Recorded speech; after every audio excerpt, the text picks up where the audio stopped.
How to turn off background music in Diablo Immortal. Hi everyone, welcome back to Gameplay Classic. If you're playing Diablo Immortal and want to turn off the background music while keeping the sound effect and other game audio, first of all launch open Diablo Immortal app on your device and enter the game. Once you're inside the game, go to the top right corner and tap on the horizontal menu button. From the expanded menu, click on the settings icon at the top. This will open the settings menu where you need to go ahead and select General. Inside General, scroll down to Sound and then go ahead and decrease the sound effect.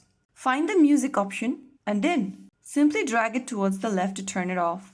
You can also turn off any other sound effects you don't want by simply going ahead and tapping on the speaker icon like this and muting the specific sound. So that is how you can easily turn off the background music in Diablo Immortal. If you found the video helpful, don't forget to like, share, and subscribe to our channel. I will see you again in the next video. Thank you for watching.